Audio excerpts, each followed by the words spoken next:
one, would you try to end partisan politics and find space for compromise? Very much so, and I'm really proud of the fact that my campaign's drawing in disaffected Trump voters, independents, and libertarians, as well as Democrats and progressives. We have to solve the problems that got Donald Trump elected in the first place, and we should not demonize or villainize someone for voting for Trump. And so my goal is to help bring the American people together and create a new way forward for all of us. And I think I'm distinctly qualified to do that because people sense that I'm not particularly partisan. I've got a non-ideological, solutions-based approach. Our next question is, what would you do to help alleviate student loan debt? We're up to $1.6 trillion in student loan debt, and it's a crushing burden on our young people in particular, but it's not just young people who have student loan debt. So I would forgive the vast majority of student loan debt. You have to look up and say, honestly, would we rather that our people are stuck in their parents' basements paying off loans for years, or do we want them out buying homes, starting families, and starting businesses? And it's obviously the latter. We had this kind of choice in the financial crisis where we had a choice between bailing out the banks or bailing out the mortgage holders, and we all know we bailed out the banks. This time we need to choose our people. So I would forgive a lot of the student loan debt. I would give everyone $1,000 a month starting at age 18, which also helps people in every circumstance. And then I would work with schools to get their costs down, because college has gotten 2.5 times more expensive in the last number of years and has not gotten 2.5 times better. There has to be a different business model than just ratcheting up your prices every single year. My parents don't even have a basement, so that's not even an option for me. Sofa then. Sofa, great sofa. My last question is, would you work to legalize or decriminalize marijuana use? Oh my gosh! Did you see that picture of me in the dispensary? Many you of our gotta go users online. might not have, so you got to describe. Well, you got to go online. So it's me in a dispensary in a lab suit with a caption, "Say my name."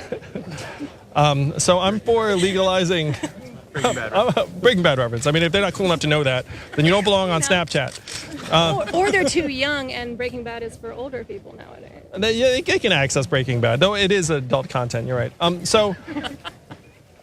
for the federal legalization of marijuana. It's already legal in a number of states. It's a safer means of pain relief than prescription opiates in just about every case. And our administration of the drug laws is deeply uneven and racist. So we should legalize marijuana, still have regulations in place to prevent, kids from getting access early or anything like that. And then I would pardon everyone who's in jail for a nonviolent marijuana-related crime on April 20th, 2021. But we need... But we need to... Why the laugh? Are you skeptical of this possibility? No. It's the date. They know. See, again, your Snapchat kids are hip enough to know. Yeah. I'm not cool. We figured it out. So weed should be legal around the country. Most Americans agree that's the way we're heading, and that's the way that's what I would. Were you annoyed that you? Were you annoyed that? Cory Booker got to be the one to ask Joe Biden if he was high when he came out against legalization? No, I thought that was a good moment for Cory, and that's not really my style to even make a joke like that towards Joe. So I thought Cory had a good moment. Bolivia, what's your take on what's unfolding in Bolivia now? Oh, I mean, it's unfortunate. I mean, the question is whether free and fair elections will still be possible, and whether the socialists will be able to run a candidate in this new election. So we have to do our best to try and make it so that the will of the people is actually being observed in Bolivia.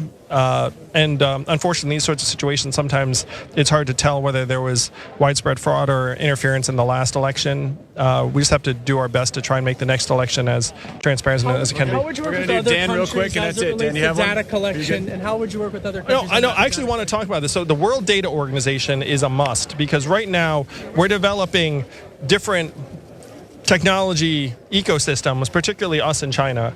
And so if you want to try and have some kind of international standard, then you need to have some international consensus. And so if you have the US, the EU, and Japan building a new set of protocols around how we treat our data, what standards are for artificial intelligence, like what the proper regulations and guidelines are, then you can actually create pressure on other countries to say, look, like if we're going to actually have our data be interoperable and exchanged with other countries, particularly like the major Western economies, then we would need to follow certain standards. Right now, China's trying to export its technology platforms to other countries, and it is not necessarily working that well, but it's starting to work. You know, they've gotten some pickup from some developing countries that they have, you know, the kind of relationship where they can frankly just like push them and be like, hey, you're going to use our software now. So we have to create an international framework to try and bring other countries into the world community in a way that actually respects our data rights and our privacy. And that's not going to happen if we're all in different information silos. We need to help create an international standard. So I am proposing the World Data Organization, which is patterned loosely after the World Trade Organization, but instead of talking about how you actually conduct your trade relationships, it's how you protect your data, how your technology interfaces with other systems. And this, to me, is one of the major challenges and opportunities of the 21st century. And it's not going to happen unless America leads on it, and that's what I plan to do. Question to Dan, real quick. Thank you. Really quickly, you have shown you have the staying power to be on the space stage. You're likely going to make the December debate. Yeah. What do you have to do, though, to grow from there? Because you've shown you have a coalition, but in order to win this thing, you're going to have to build on it. What are you not doing right now that you need to be doing more? Well, I've always said that our plan is to grow and grow and grow and then peak at the right time. And if you dig into the data, most early state voters have not made up their minds. Even if they say they're voting for a particular candidate, they say they're open to changing their mind. And so we are right on schedule. You've seen us keep gaining in the polls despite spending minimally on advertising until very, very recently. And thanks to the Yang Gang, we actually are one of the few campaigns that can put real resources to work in the early states. So everything is going exactly as we'd hoped. You know, we're growing and growing and growing, both organically and soon with advertising support. And we're going to peak when the voting starts. So you started the night by saying that, there you go. You started the night by saying you missed Beto, and on the debate stage you stuck up for Tom Steyer, something that no one else on the debate stage did.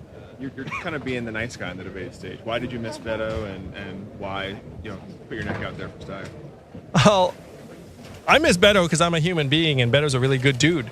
He was next to me at the last debate, and I don't know if you remember, he was talking about legalizing weed, and I was like, yes, Beto, preach. I don't know if the networks caught it. We did. We did? Yes. But more to the point, when I saw Beto, he was always kind and considerate and caring. Like, just the way people perceive Beto to be, and, you know, his public life, he's like that as an individual. And so if you're standing next to that person for debate after debate and then the person disappears, then you're sad. Like, I was just sad, and so I took a moment to say I miss Beto because I genuinely missed him. Who's a better skater? I would like to have a skate off with Beto. I have not been online since the debate, so I'm not sure. In terms of Tom Steyer, they asked him a question about, hey, you think that money is what's wrong with politics, and yet you're super rich and like spending lots of money on stuff. Like, aren't you what's wrong?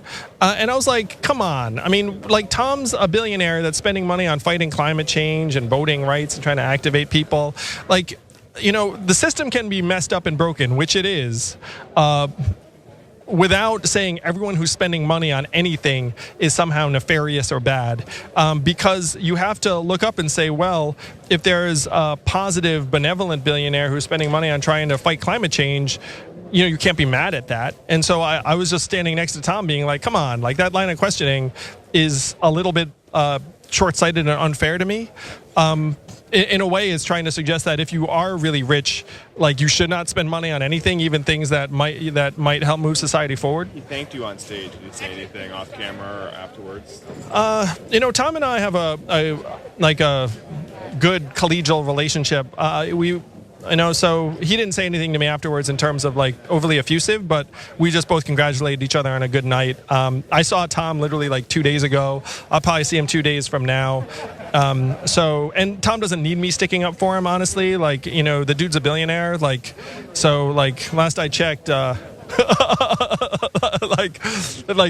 going to lose any sleep over a hostile line of questioning on stage, but I just said what I felt at that moment because I thought that the line of questioning was short-sighted and a bit unfair. All right, thank you, everyone. Thanks for watching The Young Turks. Really appreciate it. Another way to show support is through YouTube memberships. You'll get to interact with us more. There's live chat emojis, badges. You've got emojis of me, Anna, John, Jayar. So those are super fun. But you also get playback of our exclusive member-only shows and specials right after they air. So all of that, all you gotta do is click that join button right underneath the video. Thank you.